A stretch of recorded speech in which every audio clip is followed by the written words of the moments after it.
Hi, my name is Kimberly Segura. Today I'm talking to you about emotional development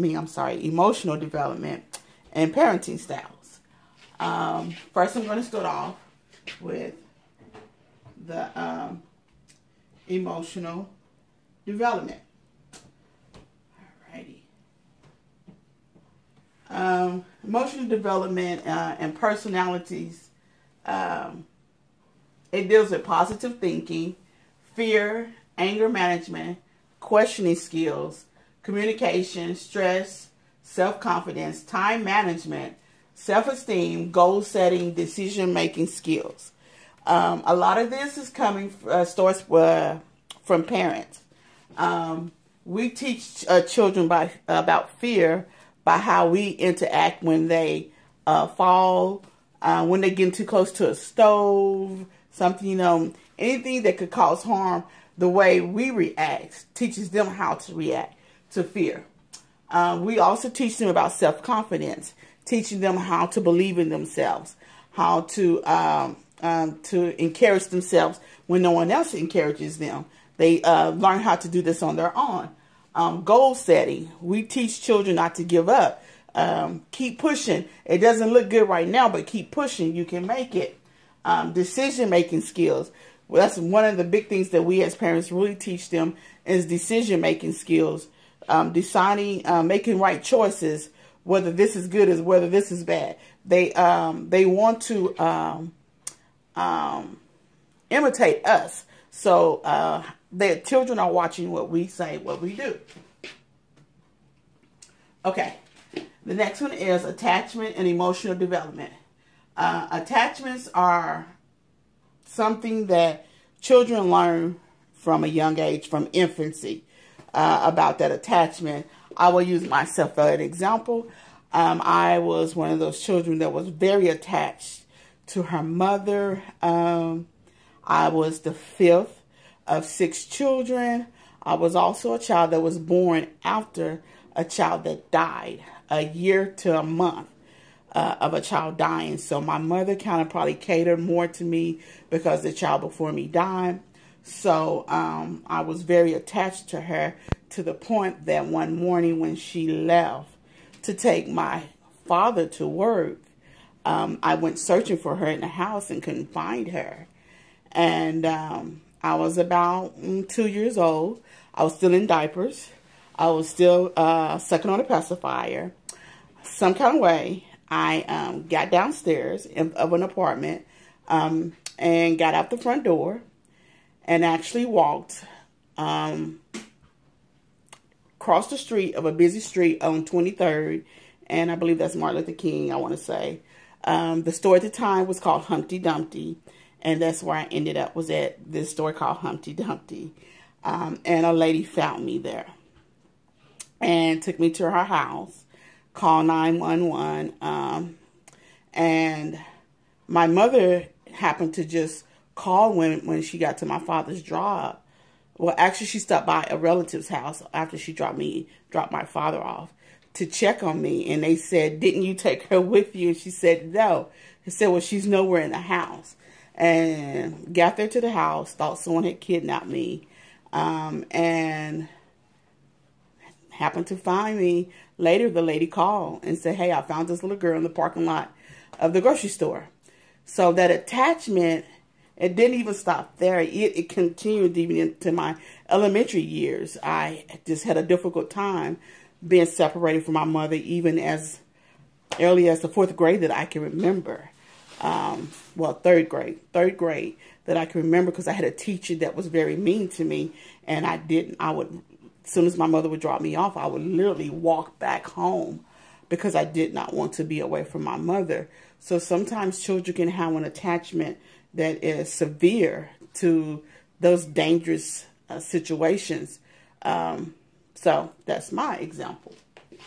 And this can, it says at 11 to 12 months, babies can begin to say, "Dada, mama." I've seen children even learning earlier than that. Okay. So, how does children express themselves? And this is what I was talking about earlier. Children watch us and watch our facial expressions to know how to react to situations. You will notice an experienced mother or parent after a while. You know, with your first child, you don't want them to touch nothing. You're just panicky all the time. By the time you get to your third, you're just like, oh, they be all right. So those children are not as fearful as your older children are, because they're mimicking off of you. Okay, and this is one of the things that we as parents also started worrying about this age. Do they share well with others? How does my child interact with other children? Will they interact well? Especially a child that doesn't go to daycare, or maybe they're just, catered to a lot. It's the first grandchild, it's the first child, or maybe the grandparents keep them all the time. How do they interact with others? We as parents always worry about how our child at that age will interact with other children. Emotional development. Can they resolve conflicts with other children? How well can they resolve conflicts? Are we teaching them how to resolve conflicts at a young age? Are we running to their rescue and defending, being defensive for them? Are we trying to take care of the situation instead of allowing them? You see a lot of this even in school. It can start as early as elementary school. I've seen middle school parents out there fighting each other because of something that their children are involved in, and the children are made up in a couple of days, and the parents are still mad and ready to fight. So how well do your children resolve conflicts? All right. Parenting styles. A lot of parents are very affectionate. Their family is affectionate people. They hug a lot. I don't say my family hugs a lot, but we are affectionate. We're very loving. We like to do things together. All right, so this gives the different types of parenting styles. And so you can look at these and wonder, okay, where do I fall in these parenting styles? Because I had to look at it and be like, which one do I fall under? Are you the permissive parent? Are you the authoritative parent? Are you the authoritarian? Or are you the uninvolved? And I was looking and I said, okay, the authoritative parenting style is the best of the authoritarian and permissive parenting styles. Authoritative parents are characterized by a mixture of expectation and warmth. They present themselves as authority figures and expect their children to conform to their rules. And the example that we can give for this to make you think about, okay, so what kind of parent is that? Think of the Proud Family, the cartoon Proud Family. Think of that type of style. That's more of the authoritative type parent. Although they are strict, they are warm and emotionally supportive to their children. This results in children being successfully adaptive. So they could adapt to just about anything because they are used to somebody encouraging them and pushing them to do well. Okay, the authoritarian. These are parents who these parents who adopt this parenting style are extremely demanding and rigid. They expect their orders to be followed and demand total control over their children. These children are always well behaved and not socially adept. So these is those parents that just, children can't move, they can't do nothing when they're in public. It's like the fear of God. You can see the fear all over them. They don't move. And then you have the permissive parent. They are very responsive to the needs of their children. They are not strict and do not force rules. Permissive parents are not confrontational, and usually this style of parenting is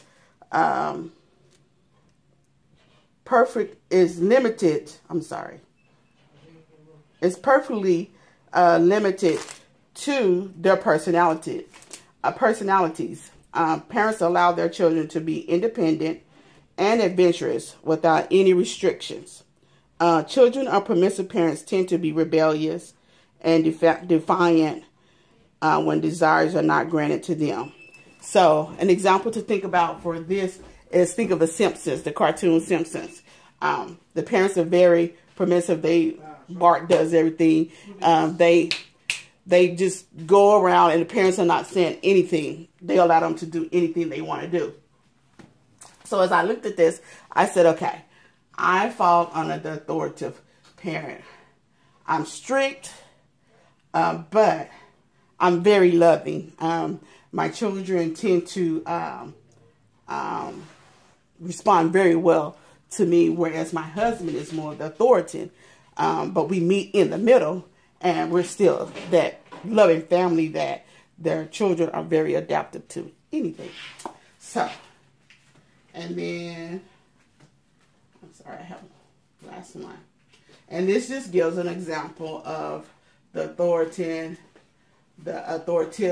the permissive, and uninvolved. The uninvolved parent, they just ain't doing nothing. The child just, you on your own majority of the time. Those parents allow their children to be independent. They really are independent children. They fix their own lunch. They fix their own dinner. They go outside when they want to go outside. They come back inside when they want to come inside. There literally is no one telling them what to do. So this is my part of the presentation. Have a good day. Thank you.